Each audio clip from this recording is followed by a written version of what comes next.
as a woman in her 40s, sometimes we feel like we have an expiry date, right? But that's, like, far from the truth. There's no such thing as an expiry date. We can start at any given moment, and seeing women in their later years just, like, Mhm. crushing it, I love it, right? Because it just proved that, like, that's all a myth.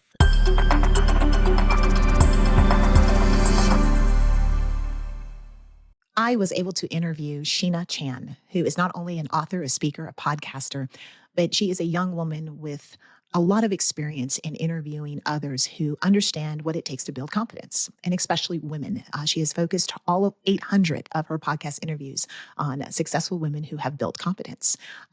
As again, our confidence, as she expressed today in our interview, you'll find out how she says that confidence it transforms over time in each new position or new thing that you may go do or new endeavor that you may be called to do. And so I've enjoyed my conversation with her. She's written 2 books, one called Tao. Success and confidence, but the second one is coming out. It's called Building How to Build Confidence, is coming out soon. So please order it on Amazon, Barnes and Noble, and she tells you a little bit more about this second book. And so anyway, I just enjoyed my time with her, and I hope you enjoy as well. Thank you. Well, thank you so much for saying yes, for being on this podcast. This Yeah, thanks for podcast having is, me. and I know that you have a podcast as well. Tell me the name of your podcast, and where people can find it. Yeah, for sure. It's called The Tao of Self-Confidence. I started the Mhm. podcast in 2015 as I was dealing with my own confidence issues, especially being an Asian woman. We're always been taught to just do as you're told, never make any noise, stay in the background. And so I was Yes. looking for resources that specifically catered to Asian women too when it came to confidence, but there wasn't any. And so I decided to create it because for me, representation was also very important. Growing up in Toronto, not having any representation, not seeing Yes. anybody in the media that looked like me, I always Yeah. felt ashamed of my own culture. I always wanted to Yes. have black hair and blue eyes to feel accepted, to feel beautiful. And so I decided to start the podcast to have better representation and also to have a support system. And so I had no clue what I was doing. I didn't even know what a podcast was at the time, Right. and Right. just figured it out, and in September 2015, I launched the podcast. It's been, about a little over 9 years. I've interviewed over 800 women on the topic of confidence, and Mm. yeah, it like you mentioned, it is a labor of love, but having these conversations has also helped me just knowing that I'm not alone in this journey. I'm not alone, when it comes to dealing with my own issues. I realize we all go through it. It's just we don't talk about it, right? Especially as women, we have to show up a certain way. I Mhm. know on TikTok there's this been like trend to show up as demure, but um that can Mhm. take a toll on us, right? When we don't share what we're feeling or when we don't have outlets to talk about the things we're going through. And so, yeah, it's been a great journey. It's led me to so many other things, just being able to have this podcast. That sounds wonderful. I think it's the grassroots level of just doing what you can to open up conversations and and just create unity. I just got through taping a podcast and our focus was on unity, right? So even in you saying, women that, just focused on how do you handle confidence. I mean, there is a unity in that, in understanding there's a whole group out there that's going through the same thing. And that's sort of been the focus of my podcast as well. I think it just allows to break down barriers. And then those who don't understand or go through what we're talking about or what we're discussing, I think it also creates unity for them to see our heart. I think transparency is key to coming together, right? And so I just think that's great. I think that's great. And you've empowered a lot of women on your podcast. I think I think it was more of a selfish thing. I think I wanted something that would help me build confidence, a Mhm, support system, a resource, being mhm. able to, listen to women's stories. And so it really started because I needed something.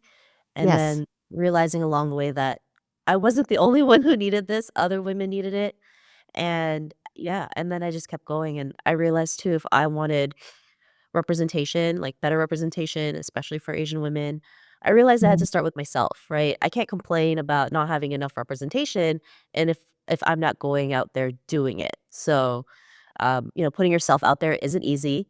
It's very uncomfortable at times, especially I think as women, we've always been told to show up a certain way, right? Like, especially when it came to, like, self-promotion, we're told that it's not ladylike, you shouldn't be doing it. But, I mean, especially if you're a woman who has a business, how are you to get sales of clients if you're not going out there promoting yourself? So you've done 800 interviews. You just told me that on your podcast. You've had countless conversations about confidence. What are the top patterns or themes you've been discovering that help women build a lasting self confidence? Yeah, I think what I've seen is women had to learn to love themselves, and when I mean learning to love themselves, like the good, bad, and the ugly. Sometimes we tend to love the good parts of us and then, uh, like deny the bad parts, right? Mhm, Um, and self love is learning to love yourself unconditionally, regardless of the circumstances, like the good, bad, and the ugly. So mhm, that took me a while to learn myself. I realized that I needed to learn to love myself, the good, bad, and the ugly. And it makes a huge difference, right? Because especially if you want to attract the right people into your life, they're gonna see the good, bad, and the ugly of you. And mhm. if they're still around, that means that those are your people. So it was really important to have, authenticity, transparency, vulnerability, and knowing that just because I may talk about confidence, I'm not always confident, right? There's days where I don't feel confident. I feel like -2% confident. And then there's days where I feel maybe 90% confident. So life isn't always linear, right? It's like an up and down roller coaster. And so, how do we navigate through that? And so, by being able to learn to love ourselves unconditionally helps. Knowing your worth, right? The reason why women will go out there and forge their own path or go out there and make things happen. I was going back, there was an example that someone gave me. I think it was one of my many mentors I've had through life, but, you know, they feel like a person is like a tapestry. And here's what they said. If you look at the back of a tapestry, you'll see dark strings, which, could you know, correlate to some of the tough times, some of the bad and ugly you're talking about. You'll see lighter strings, you'll see all sorts of strings in the back of a tapestry, and I know that's sort of, dated because people don't hang tapestries as much anymore. But if you look at the back, I mean, it looks like a mess. I mean, there's dark threads, there's light threads, there's all sorts of colors, but when you turn it over and look at the picture of the tapestry, it's always a beautiful scene or representation of something, but without the dark places, you just everything adds together. So I guess what I'm trying to say is, trying to add to what you're saying is that the good, bad, and ugly make up who we are, and we should not deny that part of ourselves. It all can be used for good, all of it. Thank you. What is your thoughts on, representation? I think there's a big push on, representation from, you know when we talk about inclusivity and diversity and that kind of thing, how has seeing more Asian women in leadership roles influenced your own confidence and sense of possibility? One woman that I inspire and I've been very inspired by is, I think her name is Ann Chow. She's the ex CEO of AT&T Global. And I one day I would love to have her on the podcast from a corporate standpoint. But what are you seeing? Yeah, I mean, I think it's great that there's so many Asian women out there just breaking barriers, making history, being the first for all women. And I think that was really Mhm, important because, I mean, I grew up in Toronto and I love the city. And one thing that I love about Toronto is that it's very multicultural. There's so many people from different walks of life who just like learn to live in harmony. And I've always loved that. But at the same time, I never saw anybody in the media that looked like me. So felt like I was never good enough because I didn't see mhm. anybody that looked like me. Right. And so when I see all these amazing women who are just breaking barriers, doing different things, it makes me realize what's possible. And it's not just Asian women too. There's, Asian men out there who've gone through so much, who've been at the bottom of the bottom and was able to come out of it, right?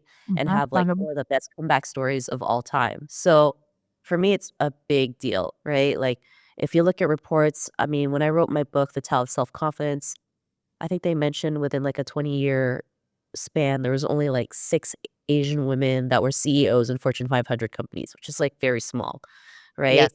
And Yes. so, of course, we would love to see those numbers increase, and then if you look at, the numbers in C-suite roles, Asian women still has one of the lowest. And so for me, representation is important. This is the main reason why I started my podcast. I put myself out there. I don't want current and future generations to go through what I went through. I want them to see that they can write a book, they can start a podcast, they can have a business. I remember when I was doing book signings last year in the summer, there was these little girls that would come up and would tell me that they would love to be a writer. And for me, that Well, was yeah, amazing yeah, because I never had that, right? So when they said they want to be a writer, I'm like, you could do it. You can definitely do it. If I can do it, you can definitely do it. Right. So right, it's really right. great to see that I can also be a role model for others.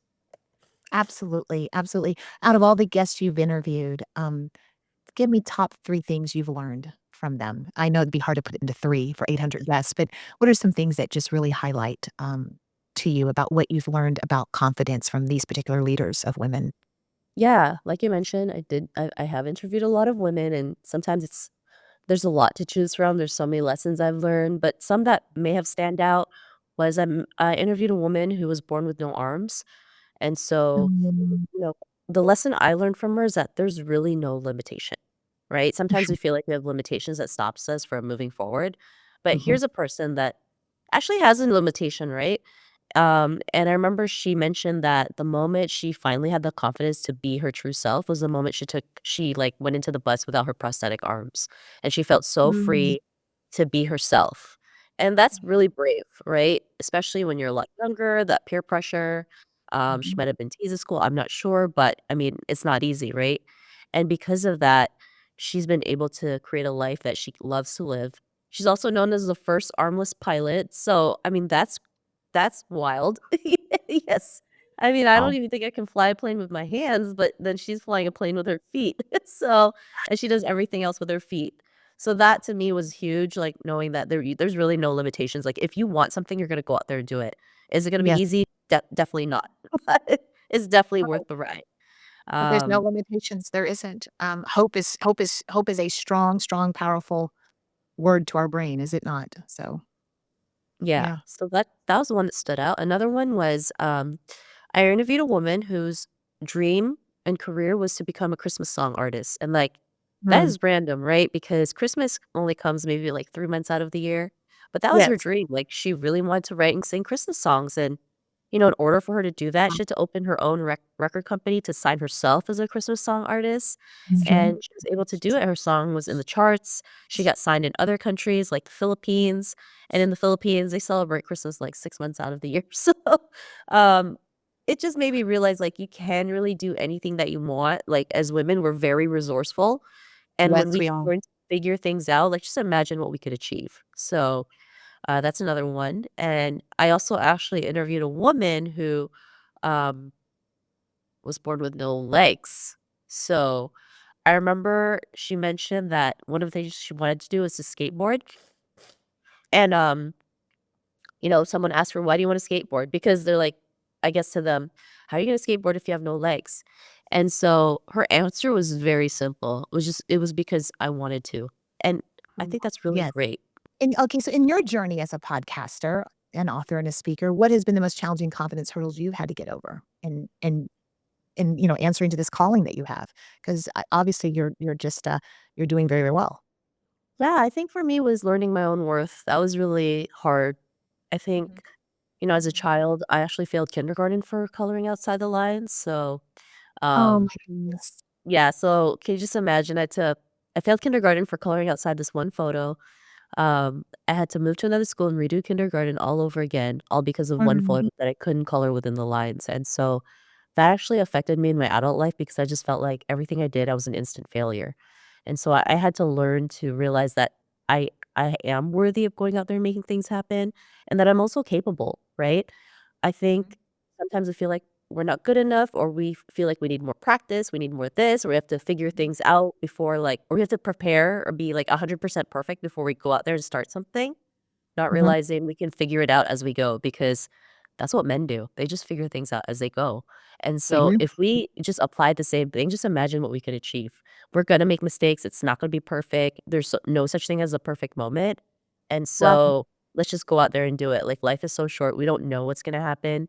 And, for me, I guess I didn't wanna live a life where I just regretted not doing anything, and so, I'm really grateful that I've been able to do the things that I've wanted to do, like, writing a book was not something that I thought I would ever do.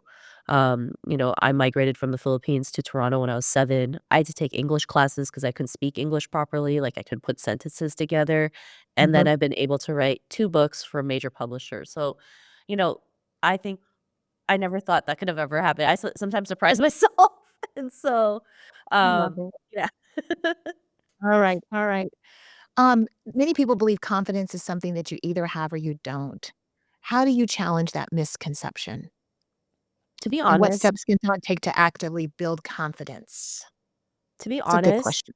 I believe everyone was born with confidence. Everybody, from Mhm, the moment we were mhm. born. When you think about it, as a baby, we had no fear. We would learn how to That's walk, so we would learn true. how to talk. Yeah. I've seen kids fall off the couch and get back up like nothing happened.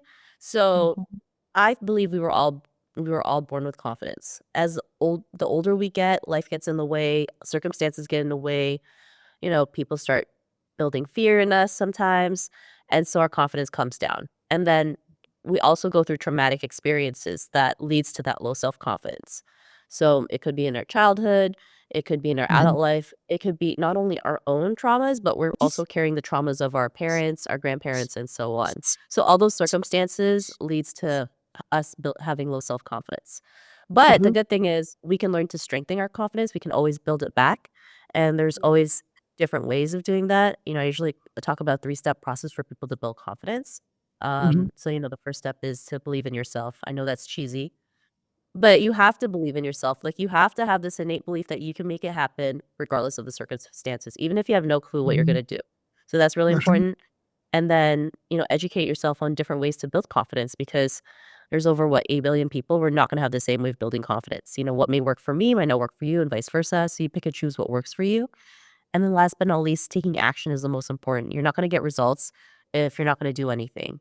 And women have low self-confidence due to inaction. And I get that because 'cause Mm, I've been there. There's days when I've resisted, where I didn't wanna do anything, and then I just would go down this rabbit hole like, "Oh, I'm not good enough, I'm not confident enough." But then I was like, "I didn't even try," right? As women, we're so afraid to try because we already think we're gonna fail or we're not good enough. And so it's really right. important to take action, regardless if it's right or wrong. Sometimes the wrong actions will lead you to the right results. So you just never know. And so doing that is so important, building your confidence, strengthening your confidence so that you can show up as your best self. So let's say there's a young woman listening to this podcast or even, any woman listening to this podcast, and they go to work every day. What have you learned from the 800 podcast guests that you've interviewed? What have you learned? What are some just daily steps that they take in and out of meetings? Let's say it's a woman in business. What are some things that they can practice in building their confidence? What are some things that you noticed that these women said that they do? Yeah, I've noticed some of the women that I've interviewed, personal development was really important. So doing that every single day is really important. Whether it's reading a book, listening to a positive audio, like feeding your brain with good stuff is really important. And I'm not saying you have to be positive every single day because that's just unattainable. I mean, there is such a thing as toxic positivity, but it's knowing that regardless of the bad situations or the roadblocks we face, you can still come out of it and figure it out and that you can win, right? So personal Mhm, development mhm. is really important. Learning to have self-care routine is really important. I know as women we're natural born caretakers, so we're going to go out there and take care of everybody else, and then we forget to take care of the most important person in the world, which is ourself. So it's really So important true. yeah, so it's really important to have a self-care routine, even if it's 5 minutes. 5 minutes is better than nothing, right? I think it's important to Mhm, start small and then mhm, work your way up. So if you just need 5 minutes to yourself to, like, watch, you know, funny cat videos on YouTube, do it, right? Because it's really gonna help you in the long run. And then having gratitude was really important, right? Women would be grateful for all that they have, and I think mhm, sometimes when we live in North America, we take a lot of things for granted, right? What's mhm, seen as a mhm. basic human right for others, they don't even have that, right? Like, Right. you look at, like, Afghanistan, right? It's been taken over by the Taliban, and literally women's rights have been stripped away from them. They're not allowed to show their faces in public, they're not allowed to even sing in their own homes, they're not allowed to go to schools or be in governments or have jobs, and, like, these are basic human rights that's been stripped away from them, and that's a big deal because if one country can do that, it can create a domino effect for other countries, so it's really important to bring these issues to light because this can happen to anybody. I to know that in 2025, women in certain countries still deal with this is really unfortunate, right? We feel like yes, women's rights have progressed, but sometimes it's taken one step forward and five steps back, right? Yes, Um, yes. they mentioned yes, and then they mentioned that gender parity at the earliest would be achieved in 2154. They've actually delayed it 4 more years and said the earliest would be in 2158. But I feel like at the rate we're going, it might take longer. So this is why it's important to have confidence to go out there and um, you know um, take action, make history, break barriers, so that other women can see what's possible. Yes, I could not agree with you more. I was thinking, even of my own journey through life, how there was a lot of times that I would sit in, meetings and, I felt like that I wasn't gonna sound as intelligent as the next person beside me, right? So I would sit quiet. And I remember in order to raise my confidence in that area, I had to say, "Okay, Lisa, I'm gonna force you to say 3 things. You just have to say 3 different things during this meeting. Don't know what 3 things you're gonna say, don't know what 3 words you're gonna say, it's not even 3 words, but just 3 statements, let's say, right?" And I just remember I had to play that game within my own self to, even raise my confidence to say, what I have to say is just as important as the person next to me. Um, and what I have to say will sound just as good as anyone else around the table, no matter what their experience is, right? No question is a stupid question. I remember telling myself that. But anyway, um, there's just things that I just remember just through my lifetime. And you know what? I don't think building confidence ever stops either. Did you find that that was sort of a similarity? Is that we're just constantly always building Oh confidence, yeah. no matter how old we are? Oh, yeah. We're always gonna have to build our confidence. We're always gonna have to work on it every single day because we're gonna have new challenges. We're evolving. We grow as human beings, and so new Hmm. challenges rises. So, of course, when it's something new and different, we start to get scared. We start to like think, "Oh, can we do this? Am I good enough?" Like all the things we tell ourselves in our heads, and especially, I think as a woman, we tend to overthink more than men. And Hmm. so, yes, confidence is a daily thing. It's a daily thing because there's always new challenges, there's always new things that pop up. I think the pandemic lockdown was a big indicator that anything can change at any given moment. Even like, unfortunately what's going on in LA, right? My heart breaks when I hear the news, what's going on, seeing people's homes being destroyed, insurance Hmm. companies being, not helping people or just like ending their insurance because they don't want to have to pay those Pay for people. another house. Right, right, right. Yeah, so like that, seeing that like anything can happen at any given moment, but also seeing the people like coming together, help each other out, like being able to see countries like Mexico and Canada like fly over and bring water to them to help like contain these fires. Like that is awesome to see That's that, right? huge. Regardless of what's going on, like we're gonna have each other's back. And I think seeing that it's like that's what humanity is about, being able to help each other out when times are tough, being able to be Mhm, there through the good and the bad, and, mhm. sending prayers out to all the people affected by it, right? When I hear That's me. people who've had homes for 75 years gone, yes, a home is a material thing, but also just imagine the memories you've created, the things you've kept, the sentimental things, right? It's a lot. It's a lot. I mean, It I is, wouldn't it even know is. what I would do if I was in that situation. And so just to see the resilience of the people is also inspiring. And at the same time, Yes. like it's really unfortunate that this is the start of the year to see such like a huge natural disaster. Like, I think it's like one of the worst right now that we've seen. I agree. I it's absolutely unbelievable. We've just been praying through it for them. It's just, I have several friends. I went to school in LA, and so I have several friends out there, and, it's devastating, but they will rebuild, and I think going back to our topic here even and having the confidence to know that, there are good people out there that are gonna help you rebuild. I've seen several GoFundMes, where they've surpassed the goal of their parents, a couple of children did a GoFundMe for their father who is in his 80s, and it just surpassed, I mean, it tripled the goal, if not more, of, helping him out. So I just feel like in all you know, it's showing the goodness of us. It's bringing out that goodness, and it's helping to deter us from division, which, we've gone through a lot of divisiveness and division lately in our nation, right? So yeah, I think I couldn't agree with you more. You know, in that in your topic, when I think about confidence, and I think you touched on it earlier, me raising 2 kids, uh, that were often the only ones in their class or in dance class or on a team, or they were one of 4 or whatever the case may be. Um, I think as a parent, there's a different kind of confidence that I had to teach them and instill in them. And I think you touched on that briefly that you too were the only ones in your circle. Um, what do you think parents should do? What is that extra layer that parents need to do to raise or raise children of confidence with confidence, to have confidence uh, that oftentimes truly are the minority in their culture, in their climate, atmospheres, all of that? I think for me, it's just encouragement would be very important, right? Mhm, mhm. Sometimes we're told, "Well, you can't do that," like, what makes you think you can do that? And then, of course, you believe it, right? So I think encouragement's really important, especially at a young age. I have nephews that are 3 and 5, and so I just tell Mhm. them, like, if you wanna be a race car driver, yeah, you could do it. If you wanna be a basketball player, yeah. If you wanna be both, yeah, you could do it. You'll find a way, right? Like, I think Right. having those words of encouragement, especially at a young age, is really important because I don't think I had that. And I come from a very rigid culture, right? We've been taught Mhm. to live one way, and it's been passed on for generations. And so that's all they know. And when we can be aware that there's other ways of living life, we don't always have to do what we're told. There's better ways of doing things. And when we can learn to break Mhm. that cycle, we can also heal, right? We can heal Right.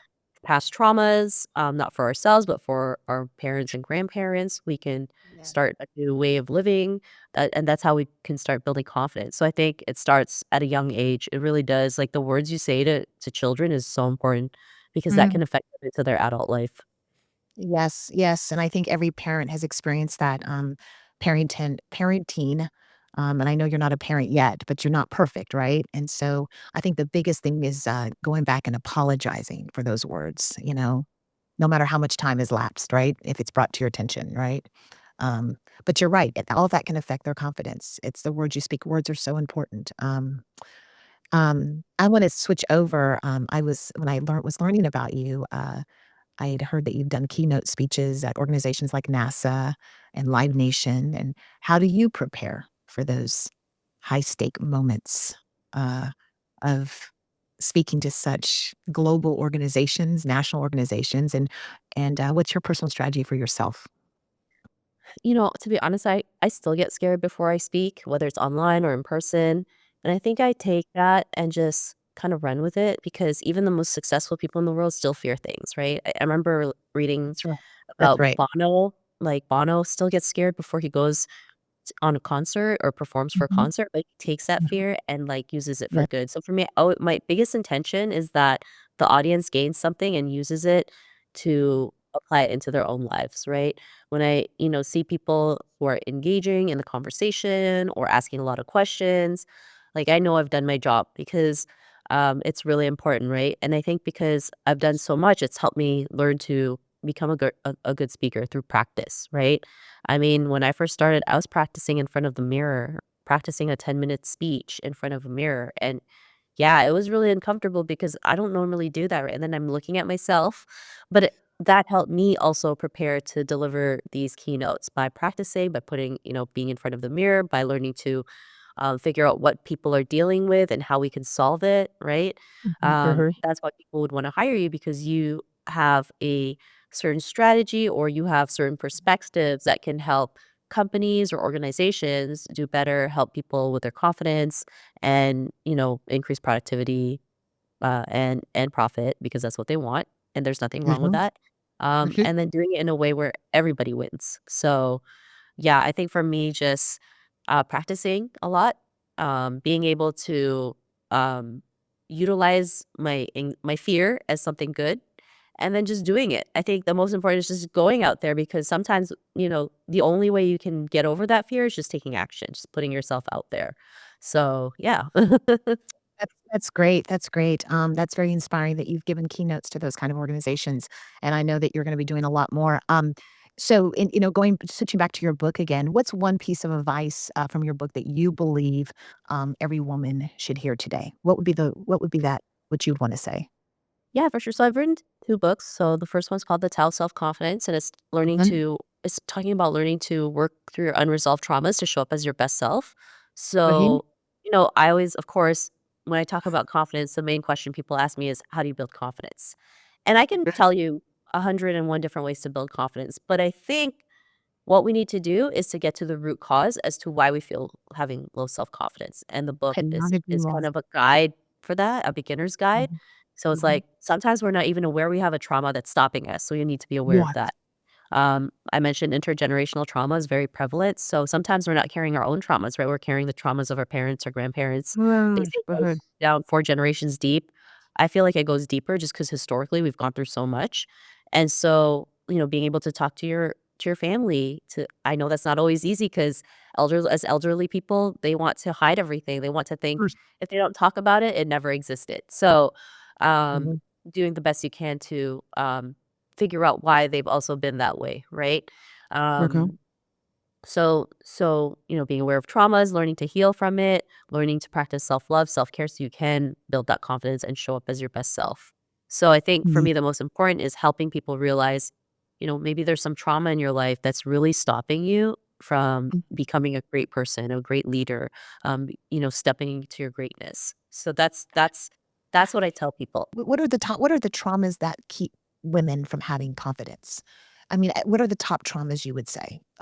When I mean, I automatically think of abuse of some sort, right? I think like, PTSD is really big, sexual Yes. trauma, abuse of any kind, like, verbal or physical, and then recently from the pandemic, I mean, you know, our community was attacked for it. Every day there was, Asian That's right. elderlies being attacked just for That's being right. Asian or because we were blamed for the COVID pandemic. For the Uh yes, I remember that that, there's a lot of yes. trauma in that, right? Like, there's a lot of trauma in Mhm, that, and mhm, mhm. we're not sometimes that can actually, hurt our confidence. We tend to not say anything, Well, and the media doesn't even talk about it as much unless something, like, tragic really happens. Like, you look at, like, San Francisco and Oakland, it's like every day there's, like, an attack, and it just, like, breaks my heart that it's still um, happening till today, right? And right, so right. violence, right? Being in the army, right? There's a lot of PTSD that most people go through. And PTSD doesn't always mean that, it's mostly like army vets. It can be uh, people who are victims of sexual abuse. It can Mhm, be mm, mhm, racial crimes, mhm, race crimes. mhm, It can even be just like for me, I remember putting up a video talking about something, and I just got attacked online like I've never been attacked before, and right, it was it was really bad for me, and I know there's women out there who've gone through worse, but I mean, I even got PTSD every time a comment section every time I got the comment notification on Instagram because I just didn't wanna see another mhm, bad comment. And I know people will be like, "Oh, you just need to ignore it. You're better than them." And yes, yes, right? But of course, we're human. It's gonna get to us. And so that's right. we have to kinda learn to work through it, find resources or support to talk about this so we can move forward. So yeah, trauma looks different for everybody. It could also be in our childhood, right? Mhm, Maybe, mhm, you were abused as a child. mhm, That will hurt us into our adult life. So mhm, there's so many different kinds of trauma that mhm, we go through that really does hurt our confidence. Being able, like, even as simple as raising your hand up and having, someone telling you, "Well, that's a stupid answer." Now you're yes, like, "Oh, I'm afraid to put my hand up because I'm afraid someone might say I'm stupid," right? yes, yes, That's also a traumatic experience. So, everyone's right, trauma is different because everyone is different and we don't know what they've been through. So, that like there's no trauma that's, like, small or big. Like, everyone's is different. And, mm. you know, just for context, I am not, a licensed therapist or a trauma expert. This is really just No, from this is yeah, strictly from just having conversations with others, yes, yes, yeah, and then just just being growing up there, in a culture where we don't talk yeah, about things, right? Where mental health is a right, taboo. that's So, right, yeah. that's right, that's right, that's right. Well, I know your mission is to help women rise as leaders, as you talked about in, earlier. How do you think organizations and society can better support women in stepping into leadership roles with confidence? Yeah, I mean, support's really important. I have my upcoming book, Bridging the Confidence Gap, that actually talks a Tell me lot a little about bit about your book. Yes, tell me a little bit that. about that. Yeah. Yeah, it is a guide for building leadership, and I think, Mhm, as women I mean, there's still gaps we still face a lot, whether it's pay gap,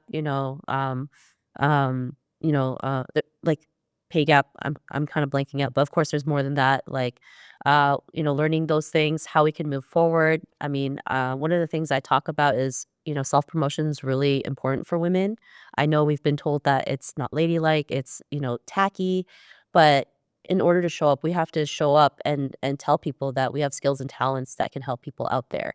And then, a lot of people want to break the bamboo ceiling, which is great and all, but like in order to do that, we have to take the first step to even get to that ceiling to break. And so, there's this term called the broken rung where, in corporate, if a woman can't even break through the first step to management, how are we going to break mhm, through that ceiling? So, uh-huh, mhm, maybe there's also broken rungs in our own life that stops us from moving forward, right? Because having more women in leadership actually benefits the world, right? Having more women in the workforce is beneficial for countries, right? Their GDP goes up, there's more money out there to help, mhm, infrastructures or natural disasters, right? Like that's currently happening. So, the book touches on that, talking about different, benefits of leadership in government and in entrepreneurship and corporate, talking about, stepping into your confidence era, right? Like, I mean, mhm, I'm in my 40s and, as a woman in her 40s, sometimes we feel like we have an expiry date, right? But that's, like, far from the truth. There's no such thing as an expiry date. We can start at any given moment, and seeing women in their later years just, like, mhm. crushing it, I love it, right? Because it just proved that, like, that's all a myth. So, Mhm. that book is more of a guide to help women go through that, but in order to help them break through that, we have to learn what are the causes of us having less confidence, right? Like, imposter syndrome is a huge thing. I think there's, like, a Huge, report huge. yeah. I think there was a report saying like 75 of women executives go through imposter syndrome. And Uh-huh. so taking even a deep dive on imposter syndrome is really important because I Mhm. mean, I've gone through it. There's days where I'm like, I don't feel like I'm good enough. I feel like I'm a fraud. I feel like Yeah, no it's one's gonna that's listen to me. And we all go through that. It's normal. mm, And I think talking about yeah, this is really important so women can feel better, right? So I'm and really excited about mhm. that book coming out. I was surprised I even had a second book in me, to be honest. So Oh, um I that's great. I think that's great. Just talking with you, you have a 3rd and 4th book in you, if not more. In fact, my last question is to understand, what you've been thinking as far as other projects and goals that you have. But just going back to imposter syndrome, I think imposter syndrome becomes very serious when we are making decisions for our life out of that imposter syndrome. Because like you said, we all go through like, oh, am I good enough? Am I right? But it's when you act on it and make a decision for your life and try, it changes the trajectory of where you could have been or gone.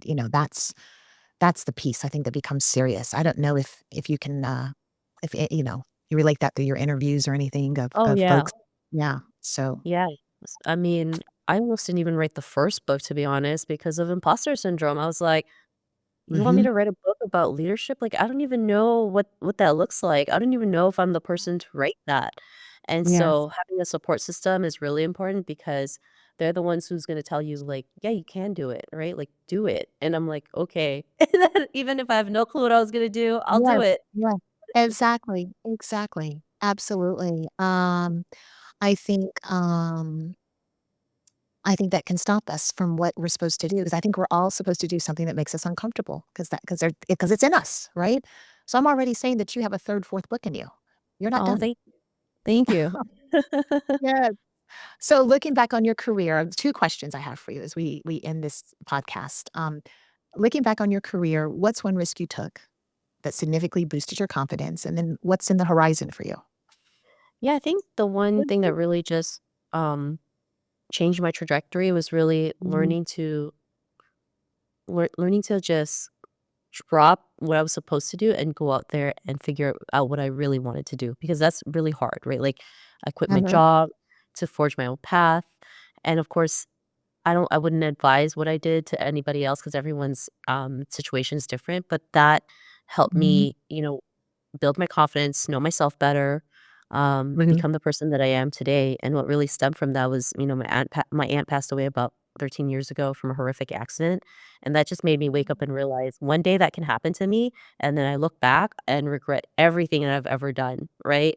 And so I can honestly say, like, I have no regrets, and I think sometimes that might be a bad thing because it's it I don't wanna do anything anymore because 'cause I've done everything, that type of thing. Um, right, so yeah, that was actually the catalyst to starting to think about how am I gonna forge my path? What am I gonna do differently? And that's really mhm, scary, right? Like, it's really scary going from something stable to, like, the unknown. And we've been programmed to fear the unknown instead of doing the mhm, opposite, which is to mhm, embrace the unknown because there's just so many things out there that is waiting for you, right? I mean, opportunities are always in front of us, but sometimes we're afraid to seize that opportunity. Like when I was presented to write a book, I almost didn't take that. I almost didn't seize that opportunity because I was thinking I wasn't good enough. And so, um, to anyone listening to this, like, don't be afraid to seize that opportunity because you never know where it might take you. your I have second my book, that's exciting. Yes. Yes, so it's coming out later this year. It's available for Yeah, pre-order, yeah. on Amazon, Barnes& and Nobles, and other book retailers, so I'm super excited about And that. what's the name of it again? It's called Bridging the Confidence Gap: How Empowered Women Change the World. So, Very good. you can order it today. And then, yeah, I mean, I have some upcoming, talks and then some upcoming projects, and like I mentioned, utilizing AI, I think is really exciting and important as women, to utilize it in our businesses to help us, make our lives easier. I know it can be scary at times because we think when we hear like AI, we think it's going to take our jobs away, it's going to take over the world. But I mean, it's here to stay, it's going to evolve. So I think instead of fearing it, it's learning to embrace it. So those are some of the things on the horizon. And use it for your advantage. That's what they've done, with our students as well, like I told you, it was, back in my day, it was Encyclopedia Britannica, right, sitting on the shelf, right? But now it's AI. To me, I look at Yeah. AI like the encyclopedias back in the day. You don't copy exactly what they say, but it's a foundation. It's more information so you can, you know, produce better results, right? Yes. That's how I think it. So I just wanna say thank you for allowing me to interview you from the Philippines. Thank you for having me. It's been such a blast. It has, and I look forward to staying in touch and keeping up with you, and, you actually were good for my heart today, talking about confidence. I have my own stories, so thank you for doing what you're doing. I think it's more than important, especially I have a daughter who's 22, and so you are the next generation leading her, so thank you for what No, you're thank doing. you. Thank you. It's been an honor. Absolutely.